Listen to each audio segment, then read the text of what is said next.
सिर्फ 7 दिन के अंदर प्रेगनेंसी हो जाएगी इंशाल्लाह ताला, मतलब कि हमल ठहर जाएगा। जो खवातीन नॉर्मल हैं फिर भी हमल नहीं हो पा रहा, या वो खवातीन जिनको किसी किस्म की कोई दिक्कत परेशानी नहीं है, पीरियड भी ठीक आ रहे हैं, अंडे भी मचोर हैं, अंडे भी रिलीज हो रहे हैं, रैम में कोई किस्म की कमजोरी नहीं है। अक्सर अमूमन अजान भाई मर्दों के अंदर कोई प्रॉब्लम नहीं होती है, स्पम्स भी ठीक होते हैं, लेकिन उसके बावजूद भी उनको प्रेगनेंसी नहीं हो पा रही होती है।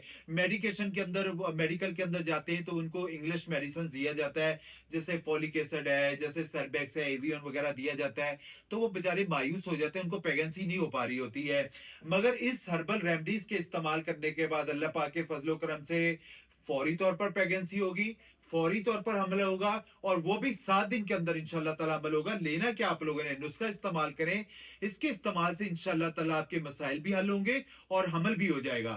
इस नुस्खे को सिर्फ आपने 2 हफ्ते इस्तेमाल कर लें। लेना क्या, आप लोगों ने नंबर 1 बेलीगिरी ले लेना आप लोगों ने 10 ग्राम, बोड़ की दाढ़ी ले लेना है 10 ग्राम, पीपल की दाढ़ी ले लेना है 10 ग्राम, तुखम शोलंगी ले लेना है 10 ग्राम, भिंडी के बीज ले लेने हैं 10 ग्राम, और जो सफेद मूसली ले लेना है इंडियन, ये कम अज कम 20 ग्राम ले लें, और 5 से 10 ग्राम जाफरान। अजान भाई इन सारी चीजों को ब्लेंडर में ब्लेंड करके पाउडर बना लेना है। 1 चम्मच सुबह नाश्ते के बाद और 1 टीस्पून रात को खाने के बाद हस्बैंड और वाइफ दोनों इस्तेमाल करें। इंशाल्लाह ताला आपके मामला जरूर बेहतर होंगे। आपको कंसीव के प्रॉब्लम्स, आपको कोई प्रॉब्लम्स आ रही है और काफी टाइम होता जा रहा है और प्रेगनेंसी नहीं हो रही है, तो आप इसको इस्तेमाल करें। फौरी तौर पर अल्लाह की करम नवाजी से आपके मामला बेहतर होंगे, फौरी तौर पे प्रेगनेंसी इंशाल्लाह जरूर होगी।